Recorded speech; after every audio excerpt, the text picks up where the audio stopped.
Hi hello friends, அஸ்ஸலாமு அலைக்கும். Welcome back to my channel. இன்றைக்கி நம்ம சேனலில் சூப்பரான ஒரு நான்வெஜ் ரெசிபியோடு தான் வந்திருக்கோம். என்ன அப்படின்னு பார்த்தீங்கன்னா, வாத்து கிரேவி தான் செய்ய போகிறோம்.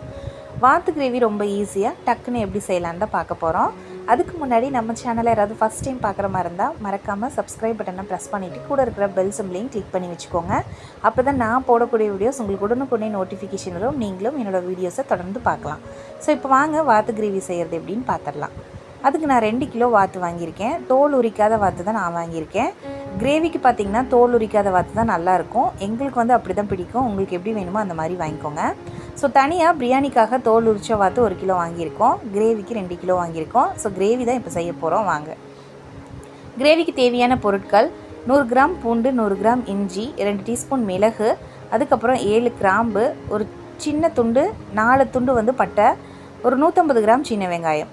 இதெல்லாம் ஒரு மிக்சியில் போட்டு ஒரு ஃபைன் பேஸ்ட்டாக அரைச்சிட்டு வந்துடலாம். 100 கிராம் பூண்டு, 100 கிராம் இஞ்சி, ஒரு 4 துண்டு பட்டை, சின்ன சைஸில் 4 துண்டு பட்டை, ஒரு 7 கிராம்பு, 150 கிராம் இருக்கும் சின்ன வெங்காயம். இதெல்லாம் சேர்த்து கொஞ்சமாக தண்ணி விட்டு நல்லா ஃபைன் பேஸ்ட்டாக நம்ம இதை அரைச்சிட்டு வந்துடலாம். இந்த மசாலா தான் ஹைலைட்டே, ரொம்ப டேஸ்ட்டு கொடுக்கும். ஸோ இந்த மாதிரியே நான்வெஜ் ரெசிபி செஞ்சு பாருங்கள். வாத்து கிரேவி மட்டும் இல்லை, இதே மட்டன், சிக்கன் எது வேணாலுமே இது மாதிரி செய்யலாம். ரொம்ப டேஸ்ட்டாக இருக்கும். நான் இதில் கொஞ்சமாக தண்ணி விட்டு ஒரு ஃபைன் பேஸ்ட்டாக அரைச்சிட்டு வந்துடுறேன். பிரியாணிக்காக தோல் உரிச்ச வாத்து வாங்கிட்டு வந்திருக்கேன். பிரியாணி வீடியோ அப்லோட் பண்ணுறேன், மறக்காமல் வாட்ச் பண்ணுங்கள். ஸோ இப்போ ஒரு கடாய் வச்சுட்டு ஒரு 5 டீஸ்பூன் நான் கடலெண்ணெய் ஆட் பண்ணிக்கிறேன். ஆயில் ஹீட்டான உடனே 2 பெரிய வெங்காயம் நான் கட் பண்ணி வச்சுருக்கேன் நீல வாக்கில், அதை நான் ஆட் பண்ணிக்கிறேன். இது நல்லா ஃப்ரை பண்ணி விட்டுறலாம். அதுக்குள்ளே எனக்கு ஒரு 3 தக்காளி பழம் தேவை. வாஷ் பண்ணிவிட்டு நான் கட் பண்ணி வச்சுக்கிறேன். வெங்காயம் கொஞ்சம் வதங்கினதுக்கப்புறமா நம்ம அரைச்சி வச்சுருக்கிற பேஸ்ட்டை இதோட ஆட் பண்ணிக்கலாம்.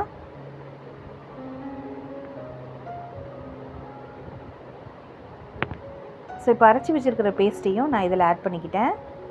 சிம்மில் வச்சுட்டு நல்லா பச்சை வாசம் போகிற அளவுக்கு நல்லா திருப்பி விடுங்க. எப்பயுமே மசாலா சேர்த்தும் போது சிம்மில் வச்சுட்டு நல்லா திருப்பி விட்டிங்கன்னா உங்களுக்கு அடி பிடிக்காது.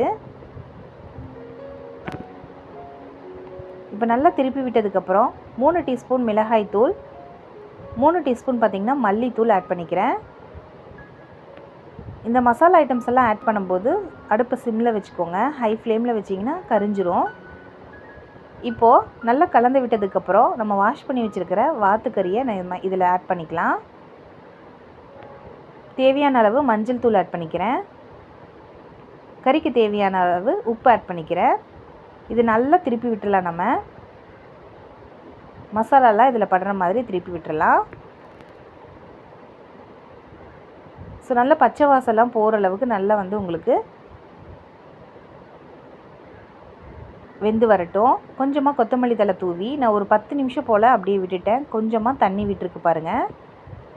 இதுலேயே நான் ஒரு 3 தக்காளி பழம் கட் பண்ணி வச்சுருக்கேன், அதுவும் ஆட் பண்ணிக்கிறேன். இது ஒரு 10 நிமிஷம் அப்படியே க்ளோஸ் பண்ணி வச்சுட்டு இங்கே பாருங்கள், அதுலேயே நல்லா தண்ணி விட்டுருக்கு. இந்த பாத்திரம் எனக்கு பத்தாதனால நான் குக்கரில் நான் ஆட் பண்ணிக்கிறேன். அது போக விசில் விட்டு தான் நம்ம எடுக்க போகிறோம். வாட்டோட ஃப்ளஷ்ஷு பார்த்திங்கன்னா உங்களுக்கு மட்டன் மாதிரி இருக்கும். அதோடய ஸ்கின் வந்து நல்லா கொஞ்சம் ஹார்டாக இருக்கிறதுனால நம்ம இது விசில் விட்டு தான் நம்ம எடுக்க போகிறோம். பச்சை வாசல்லாம் போனதுக்கப்புறம் தான் நான் இதில் மாற்றிருக்கேன். தேவையான அளவு தண்ணி சேர்த்திட்டு உப்பு கரெக்டாக இருக்கான்னு பார்த்துட்டு வேணும்னா தேவையான அளவு உப்பு ஆட் பண்ணிவிட்டு நம்ம இதை ஒரு லிட் போட்டு க்ளோஸ் பண்ணி வைக்க போகிறோம். நான் ஒரு 8 விசில் விட்டு எடுத்தேன். மட்டன் மாதிரியே தான் இருக்கும். நான் ஒரு 8 விசில் விட்டு ஓப்பன் பண்ணி காமிக்கிறேன் பாருங்கள். நல்ல எண்ணெயெல்லாம் பிரிஞ்சு கிரேவி ரெடி ஆயிடுச்சு. அவ்வளோதான், சூப்பரான வாத்து கிரேவி ரெடி ஆயிடுச்சு. ஃபைனலாக நம்ம கொத்தமல்லி தழை தூவி சர்வ் பண்ண வேண்டியது தான். நீங்களும் இதே மாதிரி ட்ரை பண்ணி பாருங்கள். இந்த கிரேவி சாதத்துக்கு, இட்லி, தோசை, சப்பாத்தி எல்லாத்துக்குமே சூப்பராக இருக்கும். நீங்களும் ட்ரை பண்ணி பாருங்கள்.